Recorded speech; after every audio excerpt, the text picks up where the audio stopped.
This is for the players.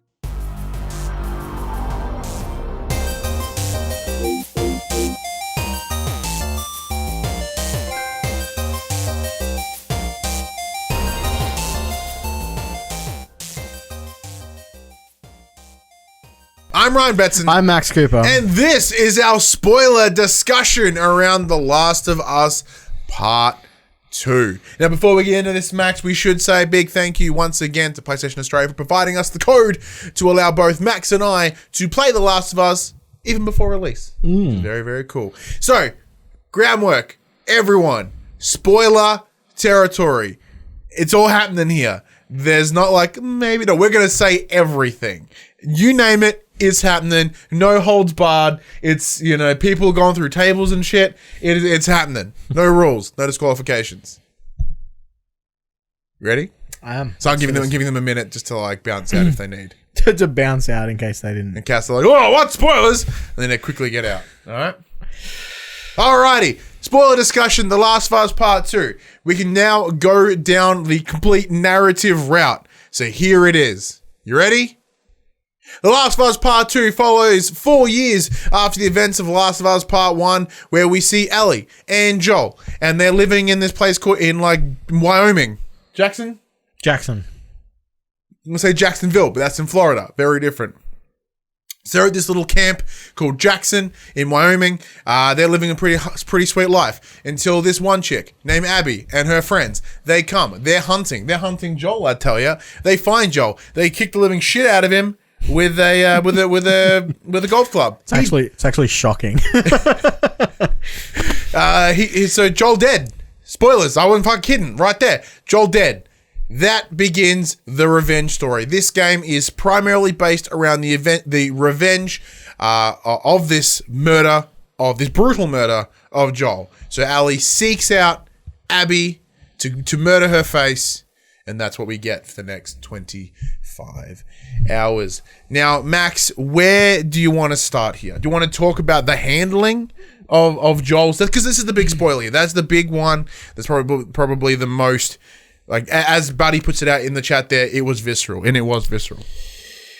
Well, they came out, you know, swinging. They told us at the start, this is going to be gritty, this is going to be dark. And You're going to feel uncomfortable. You're going to feel uncomfortable. Now, I felt uncomfortable in a lot of places and a lot of times. I think pacing-wise, having it done right off the bat was good. Yeah. The fact that it then put them on the back foot they had to fill in the blanks of those 4 years between those 2 points. So we did get a lot of flashbacks. Now, some of the flashbacks were great. Some of them didn't work well for me on a gameplay level. And I'll get to that a bit later. But it was such an interesting way to tell the story, especially considering the fact that once the deed had been done and you felt this, I would imagine most people did this, who is this person who's killed Joel? I'm going to fuck him up. This character that I played the entire first game with, that I have this connection to, and then you're like, I now have to play as her. Spoilers, about halfway through the game, you end up playing as Abby, but we'll get to that in a little while. So right now, we'll discuss the first part with Joel, and then we'll get into those sort of things later.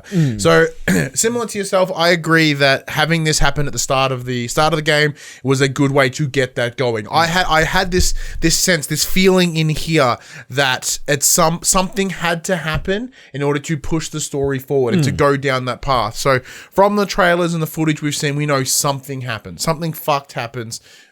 We don't know what it is. The speculation was that Joel was dead. Yeah, I must admit, I was pretty certain that it was going to be Joel that was going to be the one that gets. See, I had that, but I also thought he would have some sort of like mild plot armor, and he would be fine because he is that big character from the first. He and Ellie are the touchstones of what The Last of Us is. It is their story, so I was expecting them to not take that risk. I thought we'd likely see Dina, which is the partner of Ellie in this, or sort of the beginnings of relationship with her at the start of the game.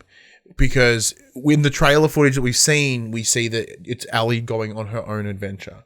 However, they very clearly taken her out of that trailer footage and have like, because the rest of that journey you see in the trailer, like when you're roaming Seattle, etc., is with Dina.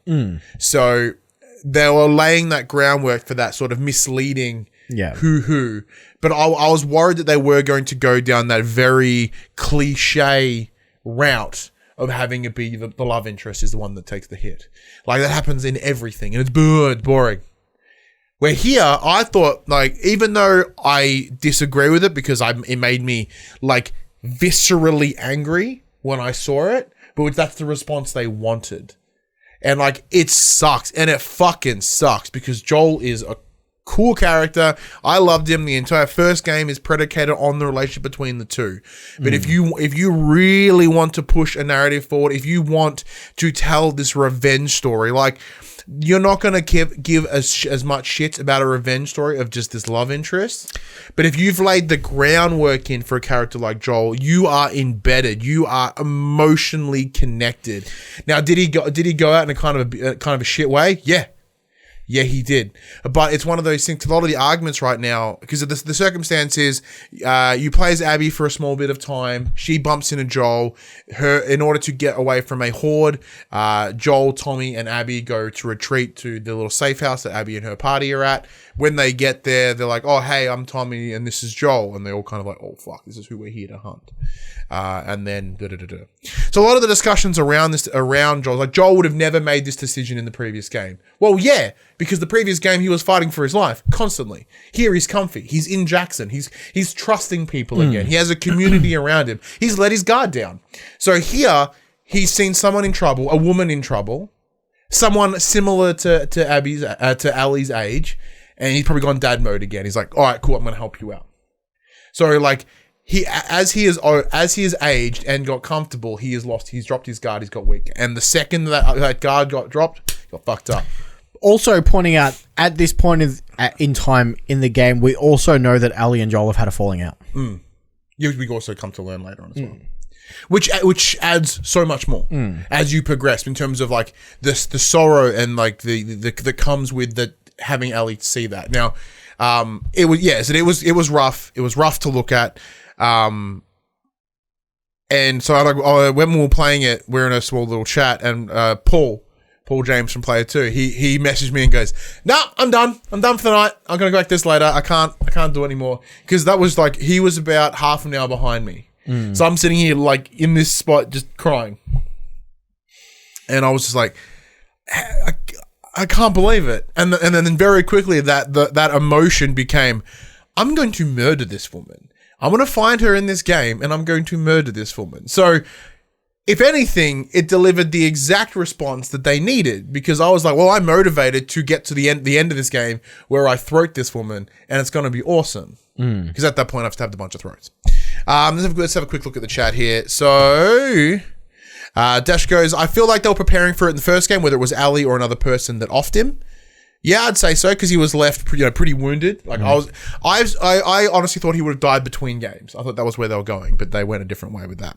But he also adds, I felt he would die, but not at this point. And Dina being the one to die to set the story on its way was a massive red herring. Yeah, I think if they had have killed Joel off in the 4 years between games, that would have felt worse. People would have been so much angrier than they already are. Yeah, but yeah, so the anger wouldn't propel the story though. Where the anger would just be like, you killed him off, like off screen. Nothing worse when a character gets killed off screen, except for Community when they kill Pierce because he jerked off too hard and he died. But like at its core, this game is one story about revenge, but it's telling two different stories at the same time. It's telling two revenge stories at the same time. So the issue is, for 50% of the game, the big bad guy is Abby. Yeah. And for the other 50% of the game, the big bad guy was Joel. Yeah.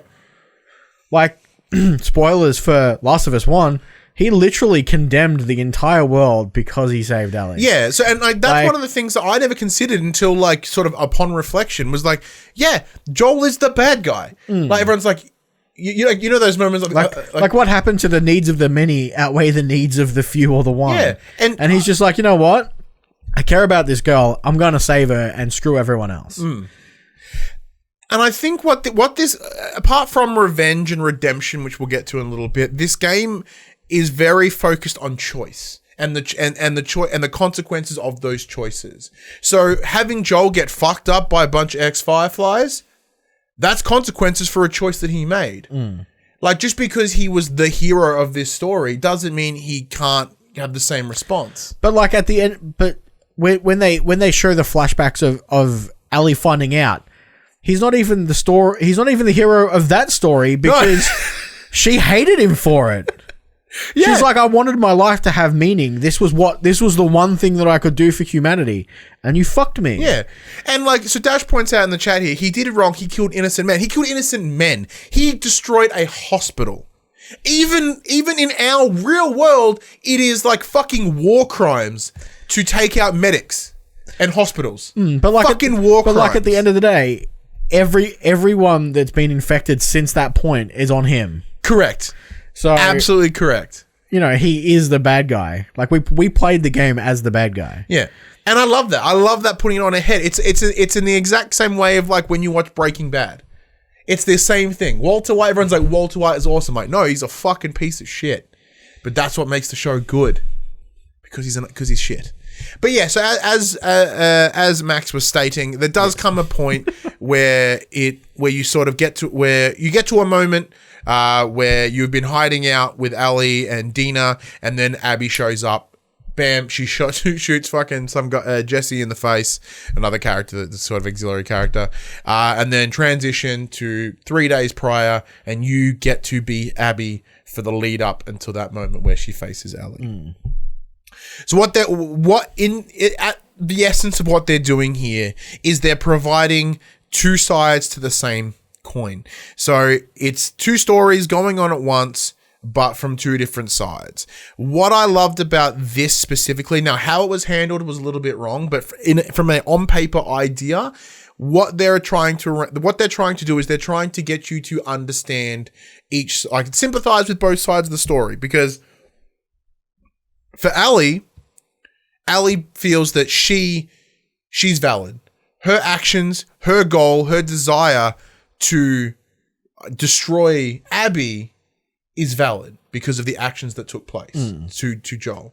Where Abby is in the exact same point, but a little bit ahead. Yeah. Because she believed that her actions were valid to kill Joel because Joel had murdered her father. So the line up here is that Abby is at the end of her revenge story. Yeah. She gets her revenge. That should be the end of it. So we see her transitioning into that next moment, and where Ellie is a couple steps behind, and she's beginning her redemption story. Oh, sorry, her revenge story. Yeah. And that does kind of mirror what we saw in number one, when we see Joel heading into his redemption story until the very end. Then he's fucked it up. Yeah. So I like the dichotomy and the duality of telling those two stories. I think is very, very cool. The difficulty around that decision, though, and this is something that I know where you sit, is the way they structured it. So when you play as Ellie for an extended period of time, you see the murder of Joel. You hate this woman. You want to fucking murder her face. Then you transition to a point where you now play as her and you see her world. Yeah. So it's difficult to understand because like as you move into that space, they want you to sympathize, empathize, understand where she's coming from. But you're sitting there with such hatred and such visceral anger towards her. It's almost near impossible to get there. So I'm very much in the camp of Abby's story should have been told first. So after the incident with Joel, it should have been, bam, Seattle Day 1, you're playing as Abby. Yeah. And then you get to learn about all her squad that was there. You get, and it would give you a chance to sympathize with Abby as a character without spending 15 hours hating her to begin with.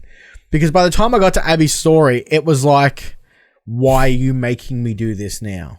Like, I've spent 15 hours chasing this person all around Seattle. I've killed all of her friends, and now you're going to make me play as her and see all of her friends back alive because it takes place prior to prior to all this happening, it should have started with her story. Yeah, I agree with that. I do agree. I do think in terms of a better a better understanding of the character, they would do that first. However, I feel that they would have done, like, that would have had the same responses. I know this comparison's been used before, but it would be Metal Gear Solid 2. So when you're like, oh shit, I cannot wait to play more Solid Snake. Who's this blonde fuck? To be fair, that is what's going. That would happen, and the anger around that would be way worse. I don't know. To be fair, Raiden was so much more fun. Raiden was cool. I don't mind. I quite like Raiden, but now don't get me wrong. I think I enjoyed Abby's story more than Ellie. I would have enjoyed killing Joel. I think having. Oh, sorry. In the chat, Dash goes, "How would you have felt if you had to control her killing Joel though?" Yeah, I would have. I think it would have hit harder. I think it would have served its purpose better. Yeah. I think it depends on who you're playing leading into that moment. See, because we were coming in as Ellie, we are viewing that. Yeah. If we were coming in as Abby, we would have to be I think it would have made way more gameplay and narrative sense for us to be the ones to throw that club. But because we were there as Ellie, we were observing, we were watching, we were taking it in.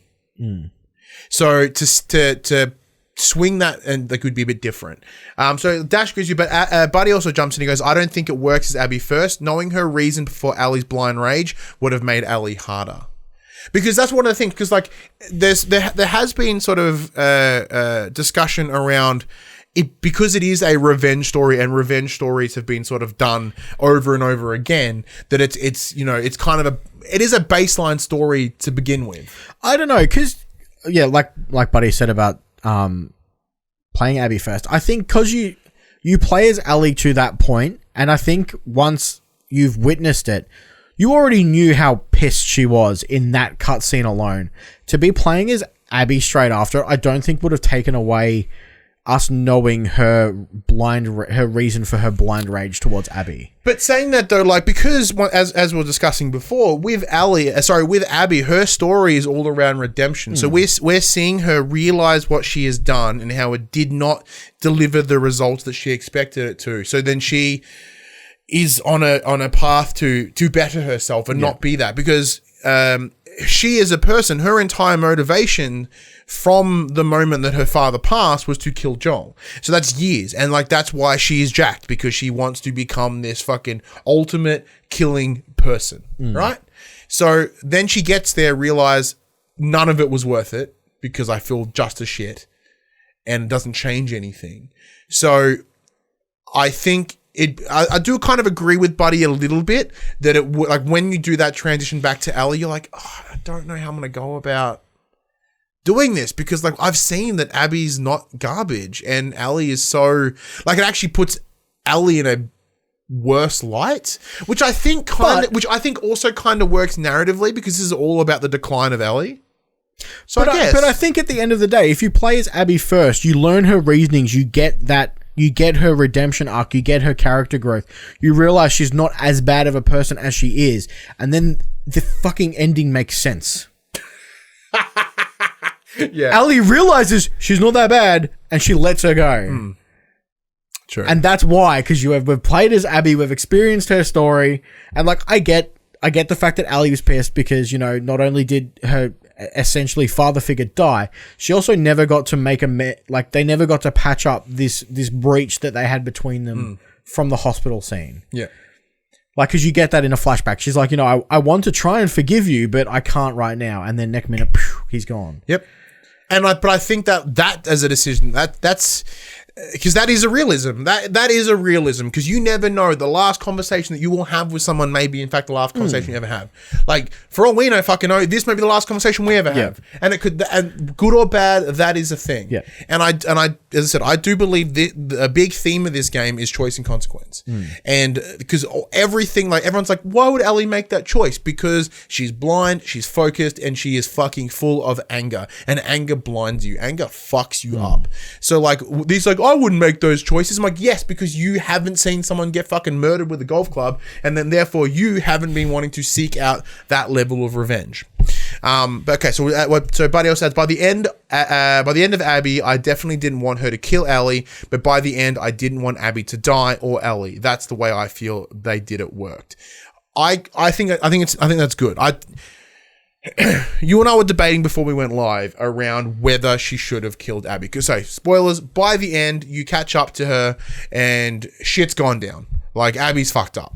She's been captured by a camp in Los Angeles. She's been left on a pole. She's gaunt. She's skinny. She's looking haggard. She's not looking well.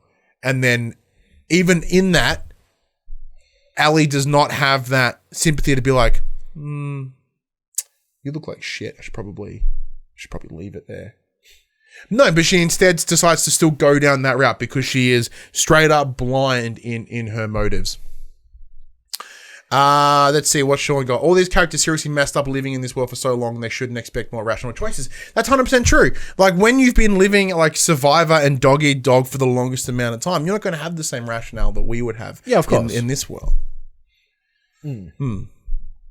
Yeah, I think with how they structured it, I feel that Ellie should have stuck to her convictions of killing Abby.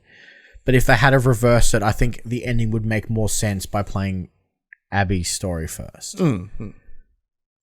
So yeah, so by the end we get there. Ellie is at a situation where she has the choice to drown Abby, and that would be the end of it, and that would be the end of it. However, throughout the back end of the game, we start to see she has these PTSD level flashbacks of Joel and of his death, which I thought was fantastic. Very cool little thing, because that would haunt you.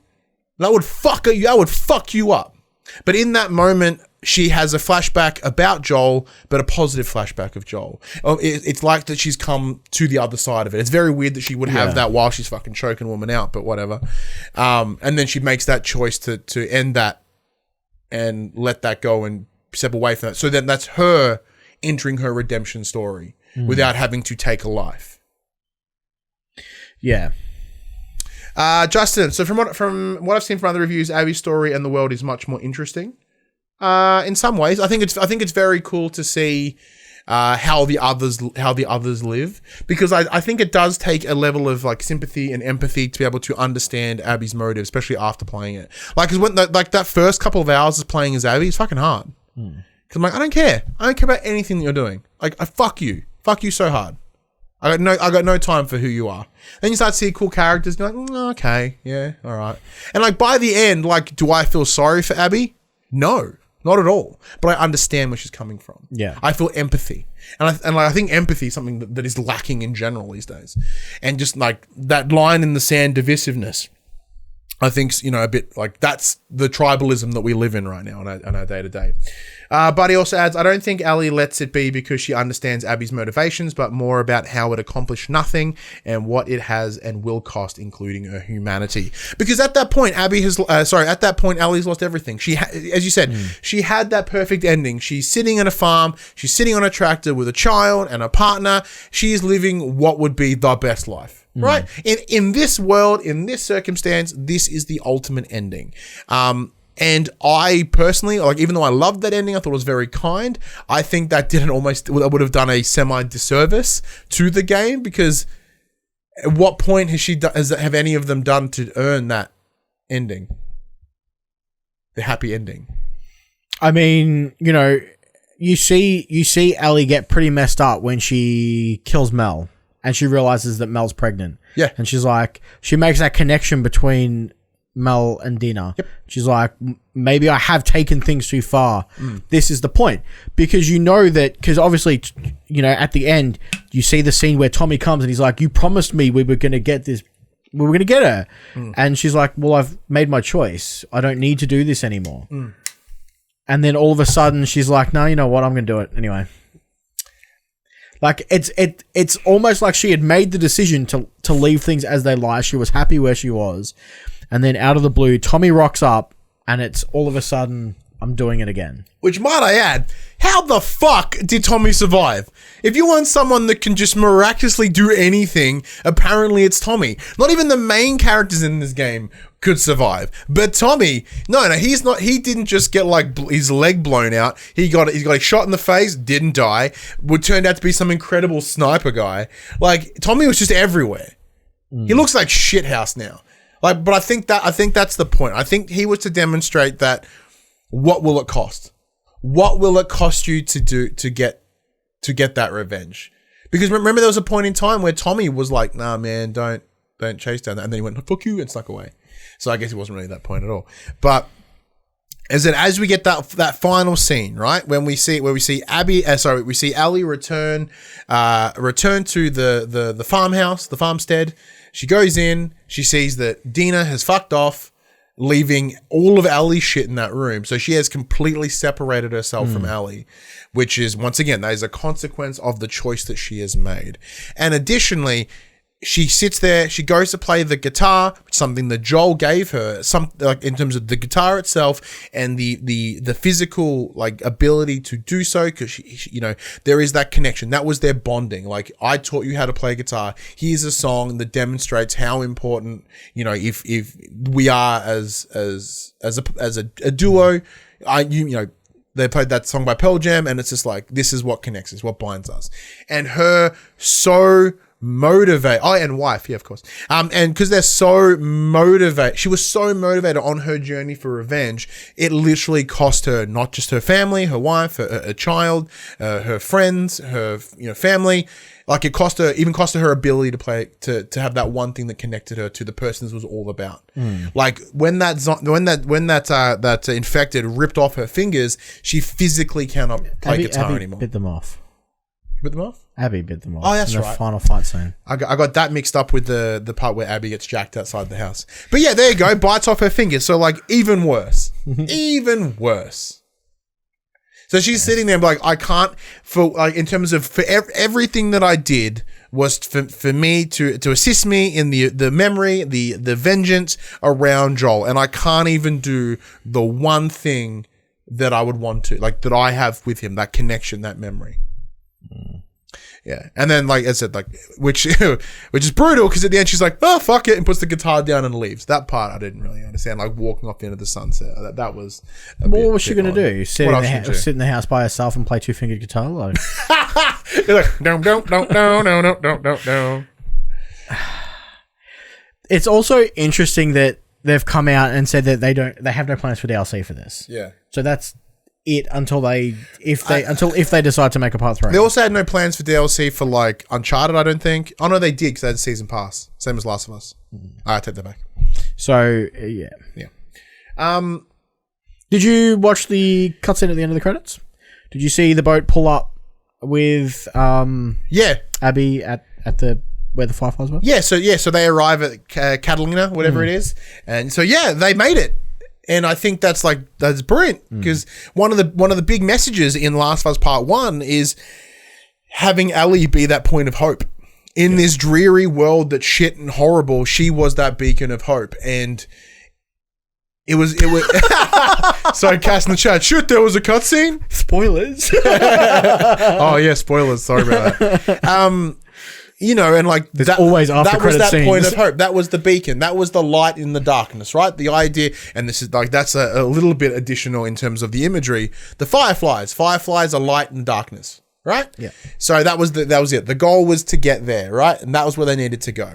And in terms of that imagery, so when you've got Abby being a firefly, being light, and she's heading towards that light, with Ellie, the focus is, it's even tattooed on her arm. It's the moth.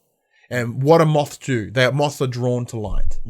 So, the comment, like, I remember once, because I just watched, like, Skill Up's video before this, and, like, he talked about how the game is all dark and dreary and dark. Like, well, yeah, because, like, the literal darkness of revenge and anger has consumed Ellie, consumed her. So she is that. So towards the end of the game, a full, like, the moth is the iconography of redemption. It is darkness looking for light, And that's what's happening. So the reason the game looks great, because it's supposed to, you want to feel that dark and gross, because at the end you want to, like, because if you notice, like, in terms of color palette, like, it is completely, you know what I mean? It's like completely different. Like, when she's at the island, she's bathed in sunlight. Like, she's sitting on the tractor, looking out, all the light. Even the memories that she has of Joel are lighter. They're like, they're that Wyoming, they're well lit, and it feels better. And then everything else is grim and gritty. That's fucking cinematography. It's like, good thing's so dark. I'm like, yeah, that's a cinematography, man. You watch movies and they want to deliver that exact same tone, they do exactly that. Yeah. Well, like I said, when we did our first impressions, because obviously we had only had. Well, I had finished it by our first impressions. You were pretty close. I wasn't as close as I thought I was, to be honest. I still definitely stand by my. This game doesn't deserve the review bombing that it's getting, but in my opinion, it certainly doesn't. It's certainly not a 9 or a 10. I believe the game is very good. I believe the game as a whole, in its mechanics, in its gameplay, is very good. It almost faultless. I had a few technical hiccups. One of them being in the cutscene where Tommy teaches you how to shoot. Turns out Tommy can't count how many infected there are, so I couldn't move on. So he's like, there's 5. I'm like, no, man, there's 3. He's like, no, there's 5. I'm like, I can't shoot 5 because there's only 3. And I just got stuck for like half an hour. I had to keep quitting and reloading the thing and just hoping that he was going to get it right. I had the similar problem. I'm looking at, he's like, they're near the sign. I'm like, I'm looking at the sign. It's like, no, man, they're near the sign. I'm like, I'm not going to shoot the fucking sign. Was that what they need? Dung. Oh yeah, they're all gone. Like, you think? But like, I also found that I don't know how everyone else played it, but I definitely didn't see Allie being the I'm a murder everyone on my way through. Yeah, well, that's how you play it, I guess. Yeah. So I played very, very stealthy. I kind of dealt with the bare minimum and push through. Whereas I must admit, with Abby, I was killing everyone. Dude, there was nothing more like satisfying, and then when you an infected run, because everyone else, when you're infected, like, oh shit, how am I going to defend this? When I was playing Abby, anyone that charged me, I'm like, all right, fuck you, and then I just started swinging. Like, she is a powerful fucking character. My one issue with playing Abby was I had to craft shivs. Oh yeah, like here we are praising the game for not having to make shivs, and then fucking spoilers, you have to crank shivs. Allie having a knife permanently was the best addition. Yeah. Also, don't get me wrong, the fact that I could craft ammo as Abby was brilliant. Yeah. Just make like fire shotgun rounds.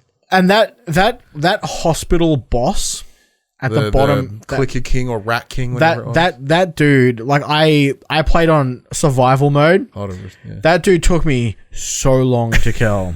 I'm so glad that the checkpointing in this game is very lenient, because I was stuck for a good while trying to deal with him. Yeah, the problem that I had with him is I just kept running out of ammo. Oh, I kept just crafting ammo on the fly. I just kept doing circles of one room because he couldn't catch me. I was like, okay, well, let's have it, because because we kind of touched upon gameplay and like all that crap in our review, which you can go check out on the channel as well.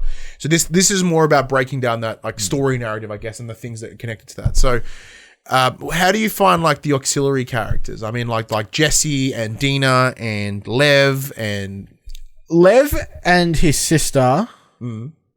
Her Whose sister. His sister. Sorry, yeah, his sister, who I can't for the life of me remember what her name is. I want to say like Liana or something, but it's not. No, because that's Lev. No, that's also Lev's dead name. Yara. Thank you, Rated Type R. They were great characters. I love their entire story. I love the fact that you get to go to their island, and that you get to learn about what were they called? Because he kept saying, "Don't call us scars." Seraphites. The Seraphites. I thought they were fantastic, and that whistle that you would hear when they come to jack you, that was terrifying. You knew you were about to get like. Because the best thing about it, because I played the entire thing with headphones on. The same. So you hear this, and then you hear this behind me. I'm like, ah! And like having to constantly rip arrows out of yourself, so you're not constantly losing. Yeah, like the whistling was a very nice touch because it added a nice, like, it added this awesome sense of community within them, like, because they communicated differently. And then additionally, it's that fear because I'm hearing it behind me, I'm hearing it over there. And because they don't appear in your X-ray vision until they whistle, you look and there is nothing. And then you hear whistles and it's like, oh, fuck me. I also liked how they kind of gave you a little bit of backstory, when you go through the checkpoint between what used to be the truce zone between the Seraphites and the other group, the Abby's group, the WLF, Washington Liberation the Wolves, and you see all these post-it notes on a truck saying, we did this because they did this because they did this because we did this, and it's like the truce was never going to work because there was always someone trying to one up what they were doing. That's the whole like narrative of the story. That's the whole point of The Last of Us Part 2. But yeah, so I think it sucked that Lev went back home to rescue his mum, and his mum tried to kill him. Yeah, that was a bit rough. See, there is like, I enjoyed them as being sort of more old world, as they would say. Like, sorry, there would be our version of old world, right? Because they would be more like they seemed very primitive compared to what religious based characters, right? Because they all had bows and arrows, and they were communicating via whistles, whereas the wolves had guns and dogs and radios, which would be identified as old world and compared to them because they can't touch guns, they can't touch electricity, which is super weird. But in terms of, like, I thought Yara was great. I thought Yara was an awesome character, and so like the genuine care that came across between her and her brother, I thought was fantastic. Like, you actually gave a shit about the two of them and like about them being a cohesive bond, which I thought was fantastic. And Lev was interesting, like, because I was talking to some friends of mine who in fact happened to be trans as well. And they're like, "Oh, have you noticed? Like, what's your thoughts on the trans representation in the game?" I'm like, "There's a trans character in the game." Class didn't click. I'm a dickhead. They're like, "Yeah, Lev." I'm like, "What? What do you mean?" And then because I look, mind you, I was like 20 minutes out from when that big revelation happens. I'm like, oh. See, I think, like, I'm sure this would be very, sort of a dangerous topic for many people, but I don't give a shit. I think it's very important. I like that it's in here, and I find it very interesting that because the idea of your gender and your level of understanding of yourself, to me, like, that doesn't seem like something that you would have in a post-apocalyptic time. Like, there's not enough time to focus and to be introspective and to have that interpersonal look at yourself and understand. So I liked how they touched upon it, because I was like, whoa, if I, being a whatever labeled as a general person, I would think, well, in this time, why would you be thinking about what gender you are? Wouldn't you be wanting to survive? But when they start adding the levels around, like, how he was originally like going to be shipped off to be a wife for someone, and for him that's not who he was. So he made that drastic, like, in their space, a drastic decision of cutting his hair and fucking off. I don't know why. I don't know why I went back. I don't know why the fuck I would go back. I don't know. I guess in terms of, like you said, like, I don't know why. Like, I understand there is that big cliche when it comes around, like, especially like games, things. It's like, growth in violence or growth in being torn down. Like, so, Lev becomes a stronger character because he took out his mum and survived a violent battle. Like, once again, in the world that they're in, it makes sense, but it's also very like, he wanted to save his mother. Yeah. He went back to save his mother. See, I was under the impression that the mother was actually the leader of the Seraphites. Oh, shit. That'd be Which is why I thought that's why I thought Yara was like, you can't go back, because that's not how it works. That's not how any of this is going to work. She's not going to leave. I'm like, oh, she's the leader. That's why she can't leave. Then she's just some woman that just... like, super into Jesus. Lady Jesus. So it was their whole story. And the adventure between that takes place with Lev and Abby when they're trying to save Yara, when she's going to get the medicine. Oh, like the rooftop stuff? The rooftop stuff. Oh, yeah. And he's like... What's the problem? Like, what is there to be afraid of? Just do it. Watch me run across these roofs like an assassin. As someone that has a pretty crippling fear of heights, I've never related more to a character than Abby in that exact moment. I'm like, fuck this. What are you doing?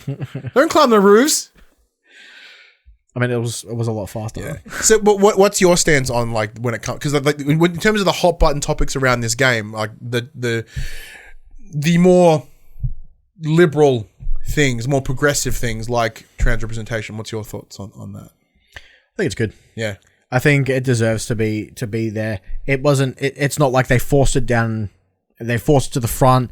It made sense in Lev's story, and I think they handled it pretty well. I really enjoy where they were using her dead name, so the name she no longer goes by, and I loved it how Lev's like, do you want to know why they call me that? And Abby's like, not really. It's not important. Yeah. And I like that because that's true. Like, it's not important. It's not. It's who you were. It's not who you are. Exactly. And additionally with that, like they do have, obviously the same sex relationship with Ali and Dina, which I think is like additionally quite great as well, because if they were to go around that, I think that would be an incredible disservice to Ali as a character, because that's who Ali is, that's who she's been this entire time. It's great, like giving her those moments to sort of connect with the woman is exactly what they build up in Left Behind. And you get that what's the term? The bigotry in one of the flashback scenes where the owner of the bar's like, it's a family gathering, and everyone's like, calm down, mate. Like, what the hell is wrong with you? and then he comes back with apology sandwiches the next day. It's like bigot sandwiches, I think they refer to them. It was very funny. Like, I say it's funny because like my brain went straight to Clerks 2. Okay. Have you seen Clerks 2? All right. So they're having a discussion behind the counter around the term porch monkey. Because one character does not believe it's racist. But the other character's like, it's fucking racist. He's like, no, I don't think it is. It's like, it's not up to you, dude. There's two black people ordering at the counter, and she's like, well, the woman, like the woman and her husband. So it's Wanda Sykes, if you know who Wanda Sykes is. Yeah. Fantastic comedian, and her partner, I think, I forget his name. She's like, I'm not eating this food. I'm not eating it.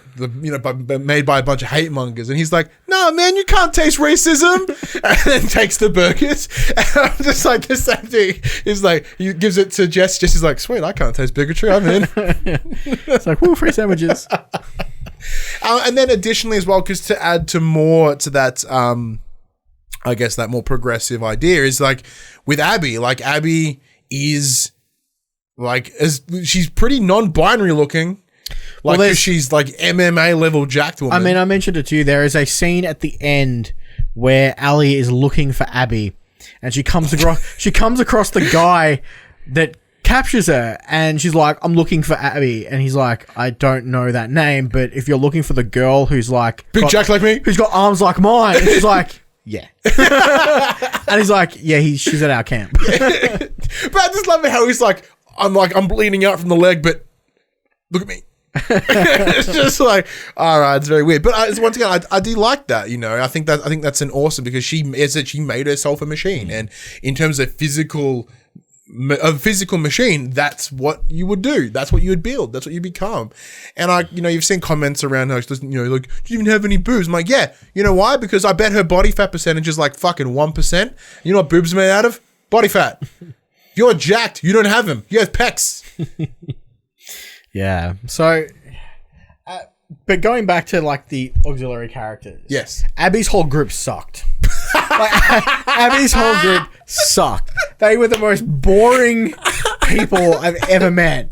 Like, they're in post-apocalyptic and they're having fights about who's sleeping with who. Are you serious? Well, that's because they're living in a sweet stadium. Like, because like they've built themselves. Alice the dog had more personality than half those characters. Because they've built themselves to a point of comfort. They can no longer have to worry about that stuff. Casco's Manny was okay, but fuck him. Manny was cool. I like Manny's like, I fucked her too. So it was interesting. Like, I do agree. I don't think they were compelling. I thought Owen was charming. I couldn't give. Owen was interesting. I couldn't give a single shit about his partner. What's her name? Mel. Sure. Was it Mel? I don't know. It is now. I'm pretty sure it was Mel. I couldn't care. Couldn't give a shit about her or the fact that she was pregnant. Nothing. Not a thing. And like, I couldn't feel for her at all. Like, I thought Owen had moments. I enjoyed when they went back and they're like, "Hey, I heard you fucking fucked up your friend." He's like, "Yeah, I did." And then like there were moments of humanity with him, and like something as simple as in terms of like mild levity, I guess, but also just around those small human interactions when they were just arguing about the spots on a whether it was a walrus or a sea lion. Like, I've arguments with my friends about the dumbest shit, like same thing, you know what I mean? Like, that was very real. And like him just doubling down, I was like, no, that's bots, man. Like, I thought it was a really, really cool touch. Buddy in the chat goes, Owen was great and one of my favorites. Loved his perspective on the world. That's true. He did have a different perspective compared to everybody else. Well, he was all like, I'm going to Santa Barbara. Like, the Fireflies are still here. I'm going. I'm going to find him. I'm going to fix this boat. I'm going to get out. Yeah. So I have a tube and have this weird booze looking thing. I'm in. Cass goes, I won't ever forget that sex scene. Yeah, I need to get out more, buddy. Yeah. Oh, that was Cass. Yeah, I'm not buddy. Wasn't I'm in general buddy. Like, yeah, look, term of endearment.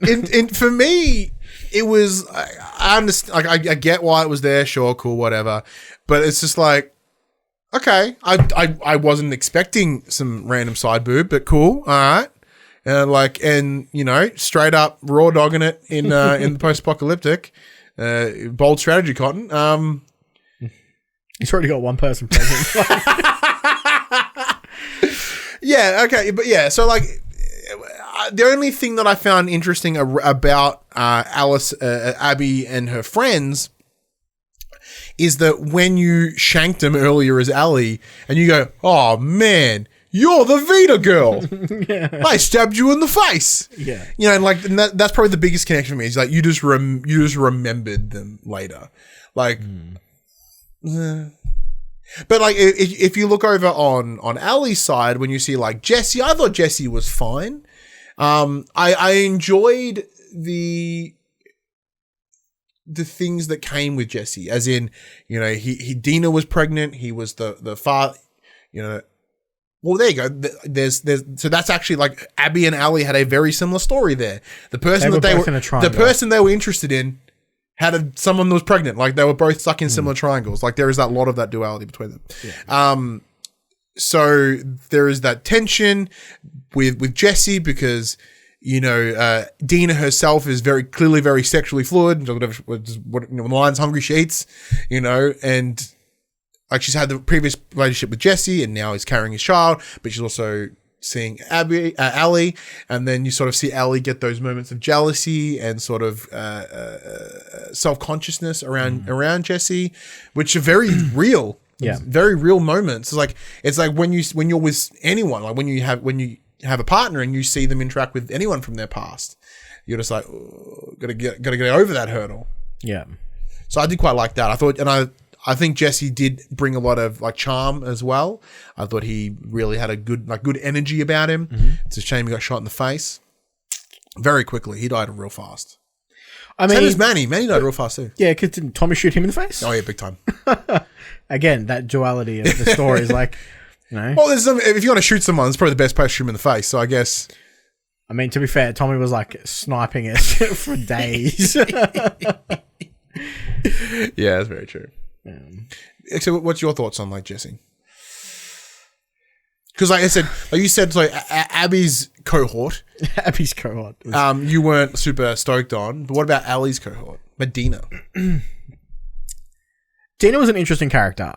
Obviously, yeah, like you said, you know, very, very fluid in her sexuality. She was with Jesse, and then you see that that interaction between Allie and Jesse of the next morning. She's like, well, I didn't know she was going to kiss me. Like, you know, I'm really sorry that you were put in that position. He's like, we're good. Like, Jesse's we're like, good. Yeah.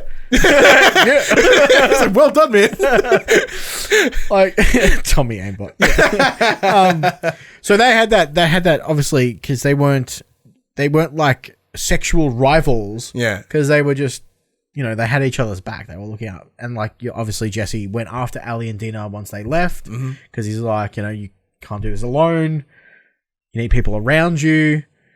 Tommy's off doing whatever Tommy was doing at the time, shooting Abby and Manny in the face. But I think it was good when they all met up and they were all hanging out in the theater and they had some really cool moments together. Much more than what I think we did with Abby, because Abby seemed to be hated by everyone in a group. But because Mel knew that she was sleeping with Owen. Mel's like, I already don't like you. And then Mel was like a medical professional, and she's like, I've never seen someone get like wrecked by a golf club like that. I'm pretty messed up by this. Once again, I think that comes because of the different parts in their story, right? Like, because Abby had been on her revenge story longer, and that had been her primary focus, and that was at the expense of herself, others, relationships, everything.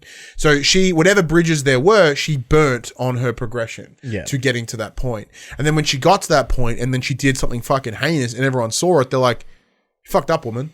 She's like, "Come on, man." And I think if the roles were reversed, and it was Ali doing that level of violence around her people, they would have done the same response. I have a feeling they would have made the same response. It's like, but I mean, she kind of did. Like, you were stabbing people in throats constantly throughout that game. Oh yeah, big time. But I mean that in terms of like the being surrounded by people, like because Ali's focus on that end goal, and that was at the expense of everyone around her. That was the expense of Jesse because he died. That was the expense of Dina, who, in terms of their relationship and what they were building together. Dina's now a fucking single mother in post-apocalyptic. Who would have thought? You know what I mean? Like they were, and like that was at the detriment of her relationship with Joel as well. Yeah. Like all these like her memory of Joel, I should say. Like that focus broke everything around her and left her in that dark hole that you have to claw your way out, and that's where the game ends. That's her crawling out of that hole. Do you think this story is ended, or do you think there's more to it? Do you think there will be a part 3?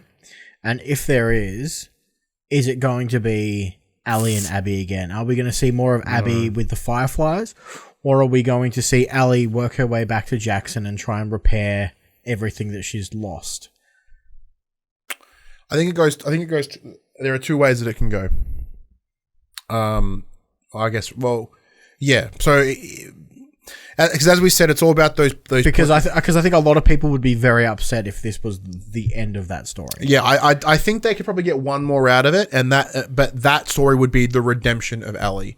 So we've seen her establishment, her revenge, and her redemption. She's getting that three steps. So it's the same steps that we saw Abby take, the same steps we saw Joel take. So the third game, if there was one, it would be her getting to the Fireflies to sacrifice herself because that choice was taken away from her. Oh yeah. So she now has that choice to go seek it out and correct and literally make all these horrible things, all these choices, all these circumstances not be for nothing. Yeah. So I think that the only way around it, because she's aware that the Fireflies exist, she has some documentation around it. I think if there was a third game, the reasonable expectation would be that she would go make her way to Catalina Island to then offer up herself to what's left of the Fireflies to sacrifice herself, be the one to make that choice for the greater good. And I think, even though it's a weird ending within this universe they've created, but if they're like, everyone was killed, and that allows everyone to build. Yeah, that would be good. As Sean says, they have a Catalina wine mixer, have a big old party, there's a helicopter, Will Ferrell's there.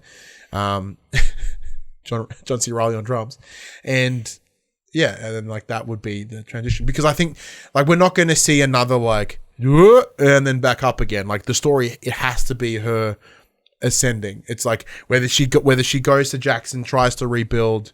Like it's a difficult story to tell. Yeah, because like who's the big bad? What level of violence? Like what gameplay you're going to have? Like what's the gameplay is about someone? I mean, realistically, it's still the same gameplay. You're still going to have to deal with the infected to get to Thingo. Obviously, the Seraphites will not be there because they're Dunskies. The wolves just came in and just like wrecked their island, like absolutely just. But what they establish, but when you go to California, is that there's And like, 'cause one of the complaints I've heard is, oh man, the California part's pretty much the same as every other part. I'm like, yeah, because that's what they're trying to tell you.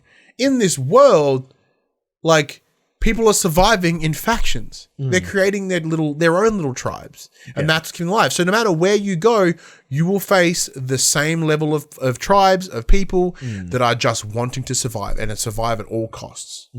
And like, so if you, whether they're in Seattle, whether they're in, Chicago, whether they're in fucking Utah, like they're going to have the exact same thing. And like in terms of a storytelling, like they'll be able to sort of mimic that story. I mean, it's just the basic principle of their safety in numbers. Like, and that's how they do what they do to survive. Yeah. So that's probably the most likely thing that I would think of would be, her getting, like, redeeming her story. That makes sense. And then the final scene is her whether she's on a surgery table and they make the call, cut to black, and she's done skis, and you have to presume that they've cured everyone. That's right. That's what You'd hope so. You'd hope they wouldn't kill her and be like, oh well, the cure wasn't in here. How bad. Well, yeah, but I think the way they left the first one, the way they've left the second one, they apparently Naughty Dog and like Neil Druckmann and the writing team really like ambiguity. Yeah. So I think they'd end with her, like, fade, put the mask on her, she's out. So you have to presume, or you have to think that you have to be like, did they make you get to choose which way it goes, yeah. Because like for her, because with the story being, The Last of Us is a story about Joel and Ellie. There were the two. That's what it's about. Joel is gone now, but it's a story of Ellie. And I guess as long as one of the two are in that story, that's what The Last of Us is about. That's how I feel about it anyway. So at the end of the third one, if Ellie was to die at the end, you'd have to cut to black because it's like, well, who else's perspective are we looking at? That's it. It's done. Yeah. But I don't see us seeing Abby again. I think that because like her story's done. Unless we like, in terms of like playability, like playing, we may see her at that Catalina wine mixer, but I don't think she'd be playable. Did you have something else in mind? No, I think that would be a pretty good ending. I think her getting to make the decision that she chose for herself in the first game is a nice ending. Yeah. Yeah, and it's because obviously people want, like, from judging from the responses, people are all like, I want like a definitive happy ending. Like, well, life isn't definitive happy ending, dude. All right, especially in a post-apocalyptic world. Yeah, like the fact that she isn't dead is the silver lining of this world.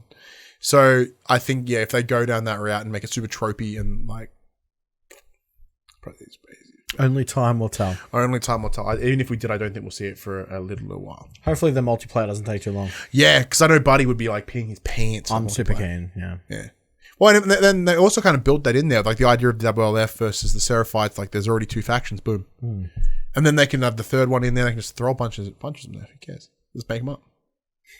There's factions everywhere.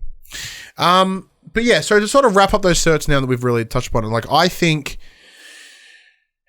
there is a lot of nuance and complexity in this story that I really like. Now, is this some sort of like, year 12 English VCE? You have to find the meaning. You're making up the meaning. I think so. Like, something as simple as the moth. I think I may have made that up.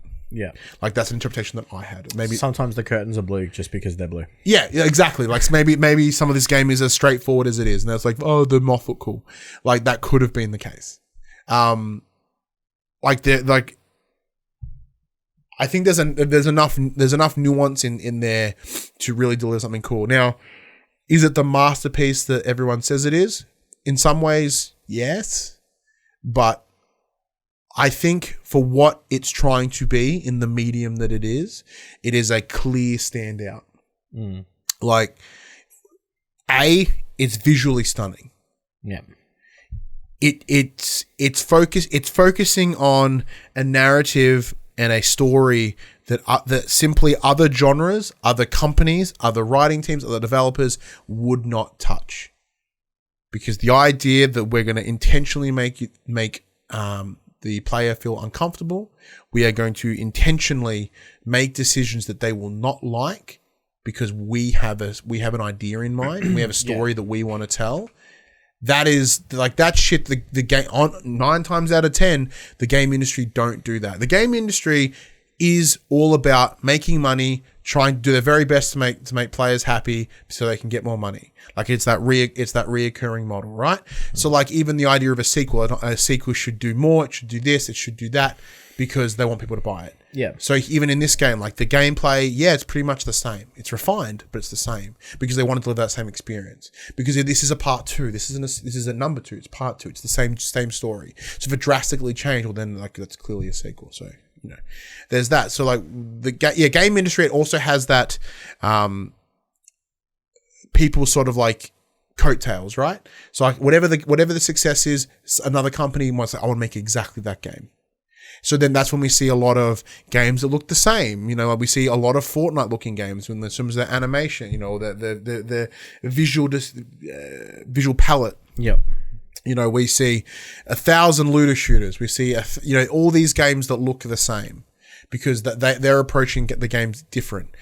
Here with Naughty Dog, I know it sounds like I'm just jerking Naughty Dog's dick, but like with Naughty Dog, they were like, no, we're going to use video games as a storytelling medium. It's a way to tell a story that no other medium could do. It's different to books. It's different to games. It's different to everything. Yeah. Sorry. It's different to books, different to TV, different to movies. I think I said games there. It's different. Like, because, in terms of movies will handle these difficult stories of revenge and pain and violence and blood and gore. But because you're not interacting with it, you're passive to it, it feels less impactful. So like, well, let's take advantage of that. Let's put it in their hands and like run that risk of glorifying violence, make people feel uncomfortable. And I think Naughty Dog have made a bold decision here.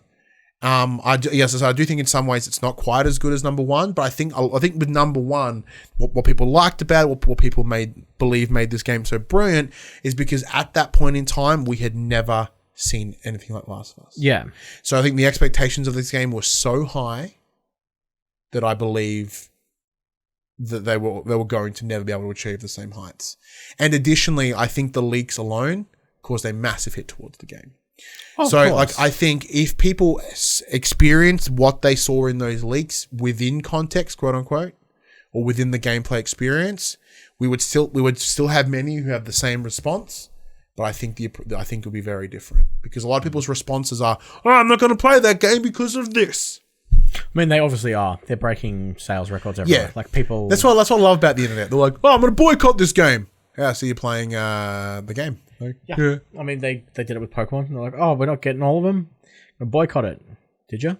No. I remember there's that sort of that image of like boycott Modern Warfare 2, and there's all these people on Steam, like a Steam community, and then you open it and there's a picture of just all of them playing Modern Warfare 2. Going back, when I first finished this game, and I think I gave myself a disservice by playing it so quickly because I finished it in a day, 2 sittings. I played it for 15 hours straight on the second day and smashed it out. And I got very angry with the ending because I very much, and it was the same reason why I didn't enjoy Jedi Fallen Order.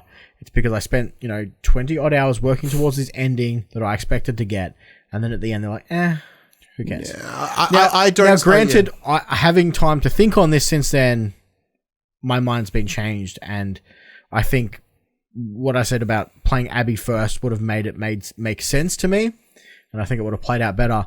But I was talking to one of my friends about, our friend from the show, Noodle. He likened it to go. We have mid-roll ads. That's new. Awkward. He likened it to, and as taboo as comparing Last of Us 2 to a movie is currently. He compared it to watching John Wick and then not having John Wick kill the guy at the end for murdering his dog. All right. The ultimate, revenge payoff is to get the revenge. Yeah, but I think they're also trying to do that higher ground. Yeah, Yeah, which is why I think Abby's story should have been told first. I disagree with your comparison to Jedi Fallen Order because that ending is trash. Because you literally spend the whole time, also spoilers for fucking Star Wars. Like, look, we fought everything for this holocron. Yeah. Like that is bullshit. this game had payoff. Yeah. Not as much payoff as people wanted, but way better than Fallen Order. Fallen Order's poo. Yeah, it's very good. But yeah, to sort of reiterate my point, Naughty Dog made a completely bold decision here to do something completely different. I say different compared to everybody else, and I think the fact that we're seeing people either love it or hate it kind of is that point. Yeah. And I think that's amazing because there's like so many games people are like, yeah. And like that's where you never want to be. You never want to be the yeah. Like because the reason people love it, a lot of the reasons people are like, I hated it because it had something to say, and they're like, I loved it because it had something to say. And within this art form, like the quote unquote art form that is games, something like this doesn't get tackled all that often. In no way am I saying The Last of Us is the first to do it because like you think of games like Spec Ops: The Line and all these other things. It's like they're not the first to do it. The other thing but they do it so well. I mean, the other thing is a lot of people didn't. This game's not a fun game to play. Fuck no, I loved it. But a lot of people play games for fun. So that's not what you're getting with this experience. You're getting, you're getting the story. You're getting you're not playing this for fun. You're playing it to feel something. Yeah, and and I think that would have put off a few people as well because not everyone wants to come in and feel something. Sometimes, but I guess it comes down to like how you want to consume media. Like, I love dramas. Like some of my favorite friend like movies and TV series. I shouldn't compare the two. Aren't like lighthearted, like they're ones that make you feel. Yeah. Or even shows like How I Met Your Mother. That show is designed to make you laugh all the time. My favorite moments in that show aren't times I laughed really hard, or the times I cried, because the show was like the way they showed that emotional, like it was so compelling. Because it, like except for Swally was pretty funny at Dash. But like you know what I mean. For me, it's the moment. Like one of my favorite moments in that favorite moments. There's two. There is when Marshall discovers that his dad passed away, and when Barney meets his daughter. For the first another time. Reference to Final Words. Final Words, yeah. You know what I mean? Like these are two moments that define that series for me. Yeah. Because I can go from laughing my ass off to being emotionally moved in one thing. And like I guess that's what you come down to. Like there are people that will just watch Big Bang Theory. Not that there's anything wrong with that. There's a lot wrong with Big Bang Theory. But I mean that as in like what they want. Yeah. They want that. Like they want that fun, mind switch off nonsense entertainment. But there are some that want something bigger, something bolder, something that makes them think. They want to have their emotions questioned, their morals questioned, their thoughts. Like and that's where I sit. Don't get me wrong, I fucking loved Maneater. It's I'm a fucking shark. Yeah, I love that. I love that picture that's going around. It's so good. Like Skill Up. Like I just watched Skill Up's Last of Us. Watch his Maneater review. He wrote it as if it was The Last of Us, but it was a shark. It's fucking genius, and it just shows like some of the bullshit writing in games journalism. It's brilliant. But like, you know what I mean? Like I said, I understand. Like I love things that make me feel, make me question, make me rethink how I process my own thoughts. And I think there is nothing wrong with games doing that as well. Go us. Woo. Yeah, no. Like I said at the start, and I'll finish with it. The game is great. It's my personal opinion is definitely not the 9 and 10 masterpiece that everyone's saying it is, but it definitely doesn't deserve the review bombs that it's getting. Yeah. So if you were to like, we don't do rankings. We don't do number rankings, but if I were to give it a number, it's a 7.5. Oh, see, I think it deserves more than that. I'd be like, see, it's weird because I'm like, I don't think it deserves 9 and 10. What would you give it? About 9? It's like. Yeah, I because like a 7 is average under video game rankings. 7 is like a fucking average ass game. Hell no, this is way above average. See, that's the technically thing, like, alone. From but numbers also mean fucking nothing. Yeah, exactly. So like from a game point mechanical gameplay perspective, it is a 10. Yeah, that game plays and handles and looks amazing, but that story did literally nothing for me. Literally nothing for me. Oh, we can very much tell that the story did a lot for me, did nothing for you. Abby's story in my was way better than Ellie's Yeah. For me. Ellie's was I don't know. It just didn't hit properly for me. It didn't land. Yeah, I'd go like an 8.5. 9, And it would have landed higher had she have, done it. Yeah. I wanted that real gritty monster ending that I thought I was going to get. Now that's due to my own personal, hang-ups. I thought we were going to get it, and I was disappointed when I had hyped myself up into thinking I was going to get it. But because I didn't get it, I got angry and got upset, and it just didn't. 7 out of 10, too many abs. No, there was good abs. There was a good amount of Abby in that game. I thoroughly enjoyed it. But he also jumps in, and we'll end it up after this. I think he sort of brings a good point. If games want to take a step forward, then they have to be brave and get in line with decisions that films would have made forever. The medium is still young in comparison, so there is time. And that is true. I felt like Naughty Dog didn't have the conviction to let Ellie become the monster that they had written her to be throughout the entire game. True, but she's the beacon of hope. Like that if you want to talk about, but she can still be that beacon of hope and have her revenge. Because every argument is they have no understanding of their own characters. That would be no understanding of their own characters. All right. Anyway, let us know what you thought, because Max obviously apparently can keep going because we have very different angles on this. Let us know what you thought of The Last of Us Part 2 in the comments below. Hit us up on social media. All those links are in the description below. As we said, big thank you to PlayStation Australia for providing us the code for the game. It's much appreciated. It allowed us to play it both before release. You got it pretty much done on release. Please do not play it in one sitting. Yeah, please don't play it in one. Please take the time that it needs. Yeah. I'm contemplating going it again because I want to get the plat. I'm feeling a good go. Man. Yeah. Yeah. Like I said, that was probably a disservice. I literally played, my first play session was the start until Ali and Dina set out for Seattle day one. And then I finished it the next day. I played it from 10 o'clock in the morning till 2 o'clock in the morning. And brutal. I finished it. It was brutal. Because Ryan's like, I want you to get it done by Saturday. I'm like, all right, I'm getting it done by Saturday, I guess. and then I got here on Saturday and Ryan's like, yeah, I haven't done it yet. I'm like, well, I was like, either done or as close to.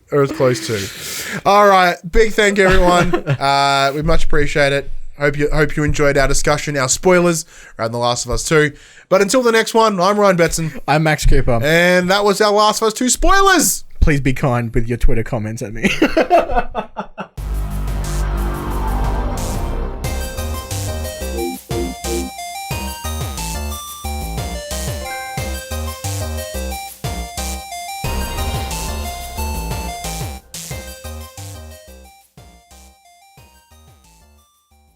For the players, the PopCulturists PlayStation Podcast is fan-supported at patreon.com/thepopculturists. And we'd like to thank our Patreon producers and our Patreon founders for their kindness, their support, and their generosity.